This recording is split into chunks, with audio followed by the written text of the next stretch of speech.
The very words we choose and where we direct them can mean the difference between life and death for any living thing, including ourselves. Welcome, and I'm so glad that you're here. Here we talk about personal development, relationships, and mental health, just to name a few. My name is Carmen, a registered counsellor who is passionate about coming alongside people. This podcast is designed to create a discussion and bring awareness around what matters most in life, and that includes you. The goal is that each episode will leave you feeling encouraged, equipped, and empowered so you can live your best life. Let's get started. Hello and welcome to another episode. How are you? As I started to prepare for this episode, I began to think about the power of words. The words we speak to others, the words we use when we talk about ourselves, and the chatter that goes on within, also known as self-talk. You might know the saying, "Sticks and stones may break my bones, but words would never hurt me." Sticks and Stones is an English language children's rhyme. The rhyme is used as a defense against name-calling and verbal bullying, intended to increase resiliency, avoid physical retaliation, and to remain calm. Have you ever seen the rice experiment? I'm not talking about MasterChef or a cooking show. It's an experiment done by Masaru Emoto. So he placed rice in 3 separate beakers and covered them with water. And then every day for a month, he would say, "Thank you" to one beaker, "You're an idiot" to the second, and to the third, he completely ignored. So before I share the experiment results, what can we learn about the power of words? Andrew Newberg and Mark Robert Waldman did a deep dive into research, and they came to the conclusion that words can literally change our brain.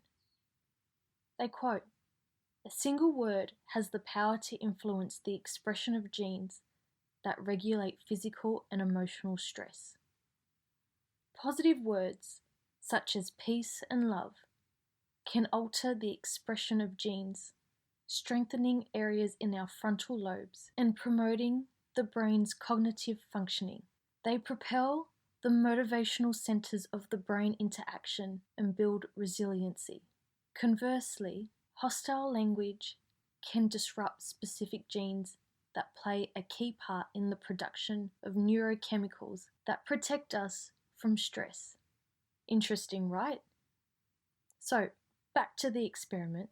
After a month, the rice that had been thanked started to ferment, giving off a strong, pleasant aroma.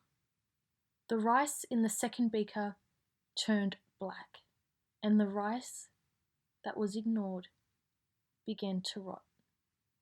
Emoto thinks this experiment provides a valuable lesson, especially regarding how we treat children, like taking care of them and giving them attention, conversing with them. So, what now? According to the authors Newberg and Waldman, using the right words can transform our reality, and here are some ways to do this. By holding a positive and optimistic word in your mind, you stimulate frontal lobe activity. This area includes specific language centers that connect directly to the motor cortex, responsible for moving you into action. Their research has shown the longer you concentrate on positive words, the more you begin to affect other areas of the brain. Functions in the parietal lobe start to change, which changes your perception of yourself and the people you interact with. A positive view of yourself will bias you towards seeing the good in others, whereas a negative self-image will include you towards suspicion and doubt. Also, another vital element to this discussion is verbal abuse. You may not think you are being abused if you're not being hurt physically, but emotional and verbal abuse can have short-term and long-lasting effects that are just as serious as the effects of physical abuse.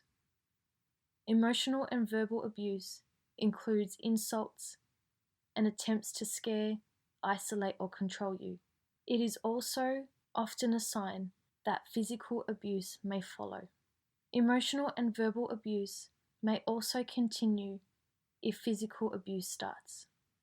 If you have been abused, I encourage you to seek the support that you deserve. For more information about verbal abuse, you can go to this episode's show notes and I will include a link for you. So, on a finishing note, if words hold power, where have we positioned ourselves? What kind of relationships do we find ourselves in? What words are occupying our mental real estate? Sticks and stones may break our bones, and words are powerful. So let's use them with the intent to speak life to others and towards ourselves. So thank you for joining me for another episode. It's always a pleasure to come alongside you. And until next week, take care. So that's it for today's episode.